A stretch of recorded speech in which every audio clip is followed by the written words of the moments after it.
Top quality और consistent performance के लिए सिर्फ सिल्वर पंप नाम याद रखना।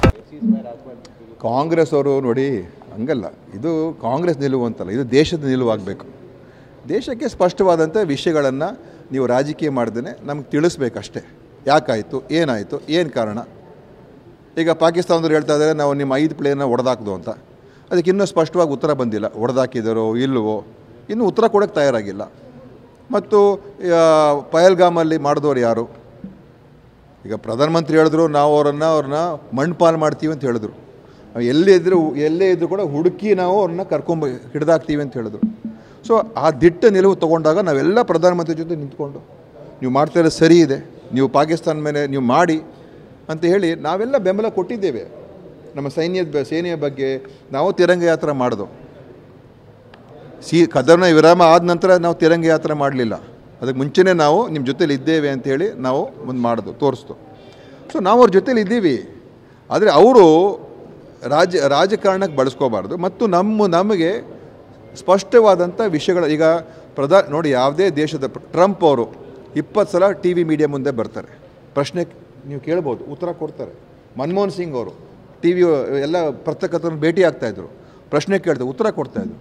ಇವತ್ತು ಪ್ರಧಾನಮಂತ್ರಿಗೆ ಯಾರು ಪ್ರಶ್ನೆನೇ ಕೇಳೋಕ್ಕಾಗೋದಿಲ್ಲಲ್ಲ. ಮಾಧ್ಯಮ ಅಂತ ಹೇಳಿದ್ರೆ ಅವ್ರಿಗೆ ಒಂಚೂರು ಕೂಡ ಕೇರೇ ಇಲ್ಲ ಅವ್ರಿಗೆ.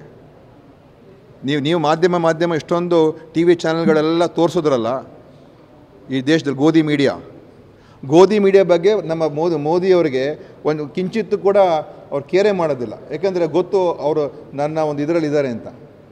ಒಂದು ಪತ್ರಿಕಾಗೋಷ್ಠಿ ಕರಿಬೇಕು ಅವ್ರು ಪ್ರಧಾನಮಂತ್ರಿ, ಪ್ರಶ್ನೆಗಳನ್ನೆಲ್ಲ ಉತ್ತರ ಕೊಡಬೇಕು. ಯಾಕೆ ಮಾಡಿದೆ, ಏನು ಮಾಡಿದೆ, ಏನಾಯಿತು, ಉತ್ತರ ಕೊಡೋದಕ್ಕೆ ಇಲ್ಲದೆ ಇರತಕ್ಕಂಥ ಒಬ್ಬ ಪ್ರಧಾನಮಂತ್ರಿಗೆ ನಾವು ಏನಂತ ಹೇಳಬೇಕು?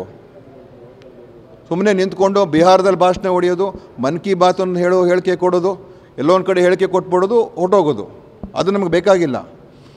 ಎಲ್ಲ ಪಕ್ಷದ ಮುಖಂಡಗಳನ್ನ ಕರೆಸಿ ಅವ್ರ ಜೊತೆ ಚರ್ಚೆ ಮಾಡಲಿ. ಅವರು ಎಲ್ಲ ಮುಖಂಡಗಳನ್ನ ಸರ್ವಪಕ್ಷ ಸಭೆಯನ್ನು ಕರೀಲಿ, ಹಿಂಗೆ ಆಯಿತು ಅಂತ ಅವ್ರ ಮುಂದೆ ಮಾತಾಡಲಿ.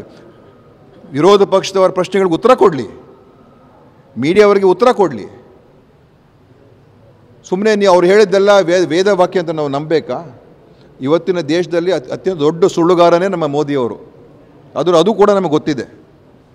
ಎಲ್ಲವನ್ನು ಕೂಡ ಸುಳ್ಳಿನ ಆಧಾರದ ಮೇಲೆ ಒಂದು ದಂತಕಥೆಯನ್ನು ಕಟ್ತಕ್ಕಂಥ ಸಾಮರ್ಥ್ಯ ಮೋದಿಯವರಿಗಿದೆ. ಅದ್ರ ಬಗ್ಗೆ ನಮಗೆ ಅನುಮಾನ ಇಲ್ಲ. ಅದು ದೇಶದ ಹಿತರಕ್ಷಣೆ, ದೇಶದ ಭದ್ರತೆ, ದೇಶದ ಸುರಕ್ಷತೆ ಸಂದರ್ಭಕ್ಕೆ ಬಂದಾಗ ಆ ಥರ ನಡ್ಕೋಬಾರ್ದು. ಬೇರೆ ರಾಜಕಾರಣವ್ರು ಮಾಡಲಿ, ಇದು ದೇಶದ ಪ್ರಶ್ನೆ. ಇದು ನಾವೆಲ್ಲ ಒಂದಾಗಿರಬೇಕು.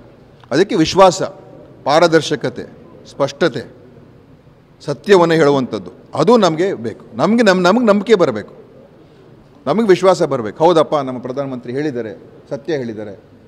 ನಾವು ಕಷ್ಟ ಇದ್ದರೆ ನಾವು ಎದುರಿಸೋಣ, ಕಷ್ಟ ಇದ್ದರೆ ಎದುರಿಸೋಣ. ವಿಷಯನೇ ಹೇಳಿಲ್ಲಲ್ಲ, ವಿಷಯ ಹೇಳಿದ ನನಗೆ ಗೊತ್ತಾಗೋದು ನಂಬಿಕೆ ಇದೆಯೋ ಇಲ್ವೋ ಅಂತ. ನಾವು ಕೇಳುವಂಥ ಪ್ರಶ್ನೆಗೆ ಉತ್ತರ ಕೊಟ್ಟರೆ ತಾನೇ. ಅವ್ರು ಹೇಳುವಂಥದ್ದಕ್ಕಲ್ಲ ನಾವು ಇರುವಂಥದ್ದು. ಪ್ರಜಾಪ್ರಭುತ್ವ ಅಂತ ಹೇಳಿದ್ರೆ ಅವ್ರು ಹೇಳ್ತಾ ಇರಬೇಕು, ನಾವು ಕೇಳ್ತಾ ಇರಬೇಕು. ಅದಲ್ಲ ಪ್ರಜಾಪ್ರಭುತ್ವ. ನಮ್ಮಲ್ಲಿರುವಂಥ ಪ್ರಶ್ನೆಗಳಿಗೆ, ನಮ್ಮಲ್ಲಿರುವಂಥ ಅನುಮಾನಗಳಿಗೆ ಅವ್ರು ಉತ್ತರ ಕೊಡಬೇಕು. ಅದಕ್ಕೆ ಅವರು ಒಂದು ಅಧಿವೇಶನ ಕರೀರಿ ಅಂತ ನಮ್ಮ ವಿರೋಧ ಪಕ್ಷದ ಮುಖಂಡಗಳೆಲ್ಲ ಹೇಳಿದ್ದಾರೆ. ಅದೆಲ್ಲ ಆಗಬೇಕು ತಾನೇ, ಅದಾಗಲಿ.